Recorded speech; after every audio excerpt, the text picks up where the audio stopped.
आलं नाही तर आई गडबड.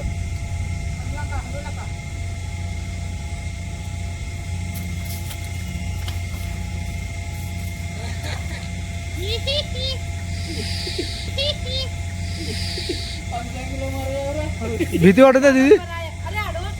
नाही भीती वाटत नाही दीदी तुम्हाला? नाही भीती वाटत नाही? एकच मिनिट दीदी. 15 मिनिटातच साप आला बाहेर. हा तर या बिळामध्ये साप होता. रॅट स्नेक आहे, धामीन जातीचा साप आहे, नॉन वेनमस आहे आणि याला रात्रीचं दिसत नाही. बाकीचे साप नाग वगैरे दिवसा रात्री कधी पण त्यांना आरामात दिसू शकतात, पण या सापाला रात्रीचं दिसत नाही. त्यामुळे कसा काय तो बाहेर आला ते अजब वाटले. कारण आता रात्र तो होत आले तसं तो बिळातच राहतो, पण तो बाहेर आला, चांगली गोष्ट आहे. मगापासून किती वेळ झाला तुम्हाला दिसायला ते? एक हाफ एन आवर, एक तास. एक तास झालं. एक तास झालं त्यांना हा साप दिसायला आहे. सारखं तोंड काढत होता, आत जात होता. मग त्याला आम्ही स्टॅच्यू राहून तिथं आरामात मी बसले होते.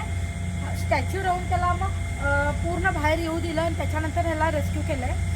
रॅट स्नेक म्हणजेच धामीन जातीचा बिनविषारी साप आहे, काहीही धोका नाही.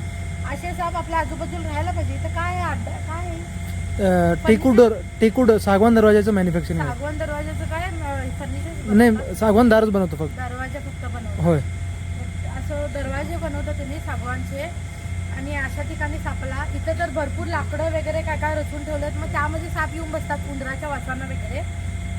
हा साप असला काहीही प्रॉब्लेम नाही. असे साप राहायला पाहिजे आपल्या आजूबाजूला, कारण हा साप बिनविषारी आहे. उलट उंदरं इथली खाईल. तो सर्वात जास्त उंदीर खाणारा हा साप आहे. त्यानं जर वर्षाला 300पर्यंत उंदरं खातो. त्यानं जर इथली उंदरं कव्हर केली तर विषारी साप याचा धोका कमी होतोय.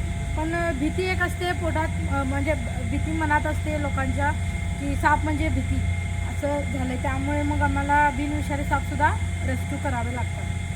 धामणचा मेटिंग सीझन संपला आहे, आता ब्रीडिंग सीझन चालू आहे. त्यामुळे सगळीकडे आम्हाला प्रेग्नेंट धामणच सापडायले.